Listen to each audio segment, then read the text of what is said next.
All right, back on Keystone Library. We've got a floor in, we've got our wall in, we've got a railing on the seating area outside. Today we're going to put in a staircase, so let's give that a shot and see how it turns out. We have not installed a ceiling on the first floor, so if we go to a 3D view, we can see that we still have exposed beam structure on the ceiling. So let's maybe throw that in there on the ceiling plan, ground floor. Let's see if we throw in a ceiling. We go to architecture and we're going to go inside here. We could either sketch it or we can make it selected automatically. So if we do an automatic ceiling, it seems to have done a pretty good job. Let's go back to our 3D view and take a look at what that gives it. A pretty ridiculous height. So if we go to our ceiling plan on our ground floor and find it and see if we can select it. So ceiling, let's see what our offset is. Right now our height offset's only 8 feet and yet the second floor is at 19 feet. So let's clean that up and just put it at least to 18 feet. So 18.0 enter. Let's see what that does to our view. So that brings it up at least. We can always adjust it later, but it brings it up to a bit more.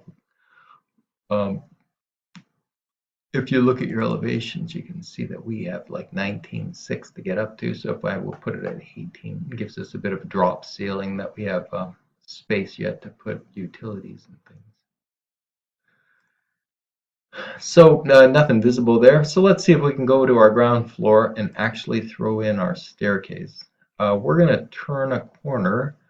For me, I'm just going to aim for a staircase entryway about here, walking up the stairs and then turning sideways. And you can make it as complicated as you want. So let's see if we can I don't want to, there's a reason I don't want to go straight is because there's so many horizontal beams that I don't think it's realistic to put a straight staircase in. So I'm just going to go straight for a piece of it and stop.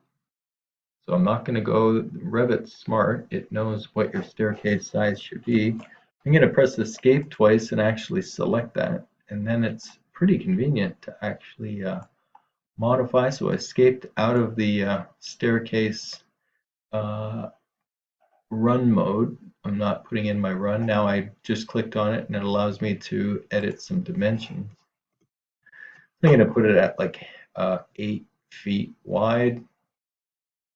Now I'm going to put it back to finishing my run. So I'm going to go over here and aim. I want it to naturally make a landing. So I'm going to make the new starting point here and stretch that up and click it out. And it makes a nice landing. Naturally, I don't have to create that. So this one I'm going to just, I think I'm going to make that one a little bit narrower and make it only 6 feet.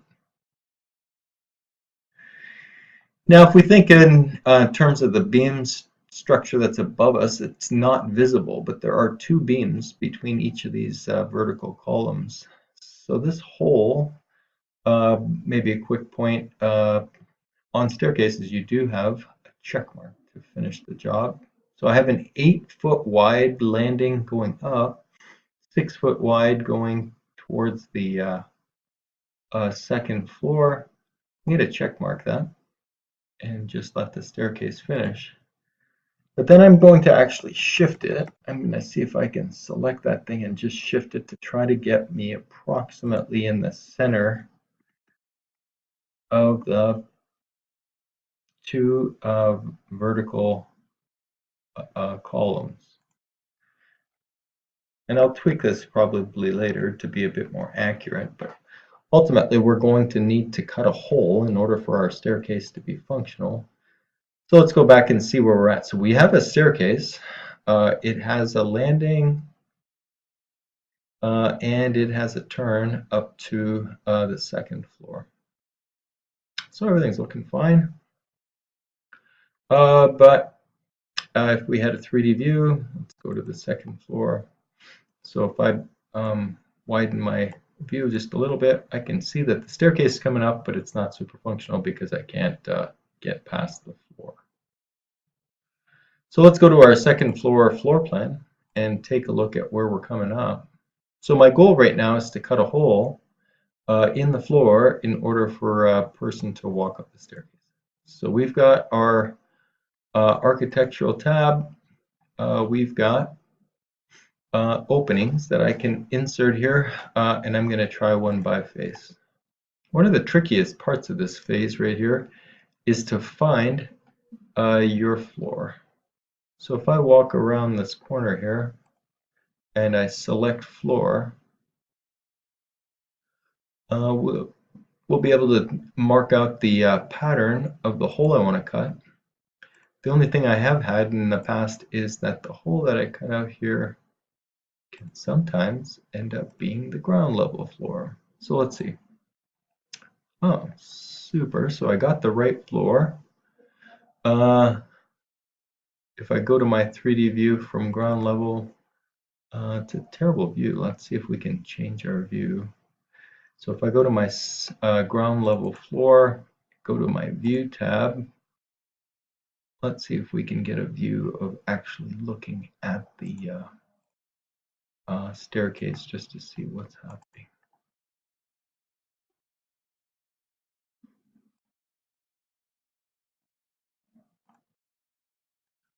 So I can tell that the ceiling didn't get cut out, it only dealt with the floor.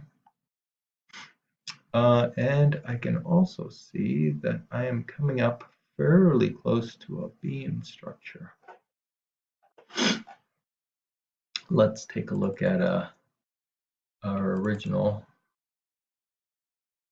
So what I may find is that I'm possibly coming up on this landing a little too quickly. This turn here is going to cause me to have an interference with that beam. So let's go back to our staircase and see if this thing can be edited quickly, or if we need to modify it in a more major way. What I would really love is for the length of this staircase to be shortened on the landing and extended on the second phase. So by activating that part of it, and then let's see, all right, I don't want to do what I just did. Cancel.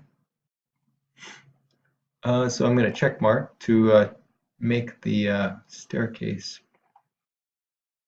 set, but then I again want to aim for the middle area.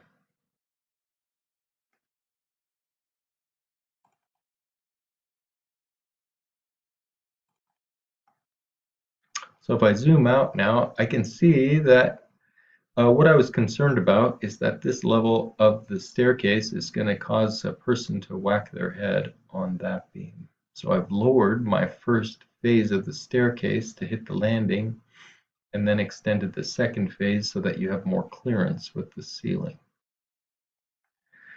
Let's see on the second floor if my cutaway is still reasonable. It seems like my cutaway is now shifted quite a bit, but it's super easy to grab the cutaway and make it appropriate to the place of the staircase. So the last phase of this part would be to chop away the ceiling section. A couple tricks here. So if I wanted to go to Architectural tab and cut away again, I need to select the ceiling. So I wanted to make a cutaway on the ceiling. Picking the ceiling is kind of a pain, but if you go to your 3D view and select the ceiling from underneath from a camera view where you can clearly see the ceiling, now you can go to your second floor floor plan and you still have your ceiling activated, and now you can just map out the same pattern that you have for your floor, and make sure that you're not just going through the floor, but you're also going through the ceiling. So now if I were to take a look from our final view, I can see that I'm actually allowing somebody to walk up the staircase, clear of both ceiling and floor. I'm going to tweak that a little bit. Maybe we'll just quickly, with the next few minutes, just quickly demonstrate the add-on. So again, if I wanted to take that cutaway and make it fall inside my beam, there was a vertical beam there that's not needing to be exposed. Same thing here. This vertical beam doesn't need to be exposed. So you can tweak those things just by double clicking on it real quick. The only things you may need to go back to the cutaway for your ceiling cut and double check that one. From our second floor, we can see now that we have a cutaway that allows us to cleanly walk up the staircase.